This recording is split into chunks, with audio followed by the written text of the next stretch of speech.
Carney was in charge of. So essentially, Mark Carney and Justin Trudeau have set this up. So they forced our entire country down this path, with Brookfield getting ready to capture all the money that comes in when they force carbon credits on all of us. So any company that's not super eco and green, they'll have to buy carbon credits from a company like Brookfield that produces them. And since Brookfield is the leader in this space, they will make hand over fist cash on all of this. They're going to make a fortune on this. That's what I think their plan is here. That's what I think is going on. And that's why Mark Carney won't disclose what his financial interests are, won't disclose what his assets are. They're in a blind trust. I don't know what's in there. I have no idea. Who's controlling his blind trust? His buddy from Goldman Sachs? Who's controlling it? Is it Bruce Flatt? So after seeing all of this, if we go to Mark Carney's SEC reporting here, coming directly from the Security and Exchange Commissions in America, as it says here, Mark Carney on the side. So he's got 209,000 shares of Brookfield at $35. These are stock options, so he can buy it at this price. He's also got 200,000 shares at a strike price of $40, which currently, if you were to buy them and sell them, you would get $6.8 million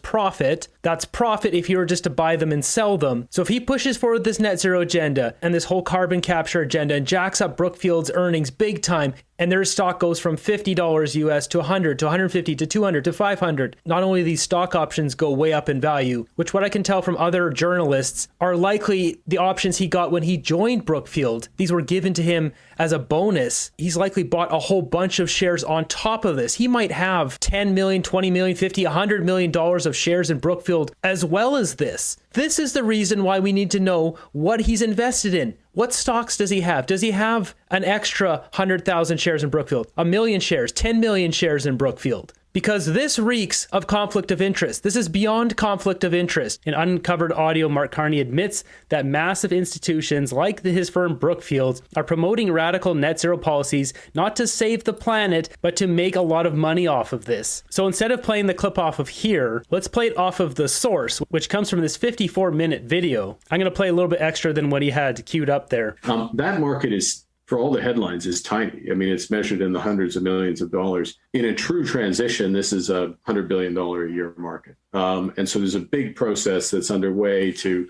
put in place the plumbing and the governance, the standards for a global market in carbon offsets, which we will see move forward probably by the end of the year. So that's a pretty exciting development. Third thing, and I'll stop on this, which is for the financial institutions themselves, what's their trajectory? What's their carbon footprint of the people they're investing in or lending to? And how do they expect to manage that going forward? Do they have a transition towards net zero? How much sustainable finance, said another way, are they going to do?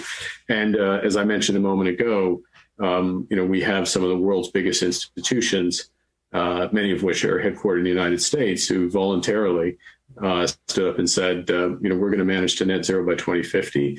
Actually, we're going to have specific targets by 2025 and 2030, so you can measure the short term. And they don't say this quite as loudly, but what they're also saying and thinking, and we're going to make a lot of money off of this, because actually this is the way the world's headed. I mean, I'm not sure exactly when we get there, but to be carbon competitive is going to be value creating. Mark Carney has more conflicts of interest than probably every other politician in Parliament combined. Mark Carney cannot be the next Prime Minister of Canada.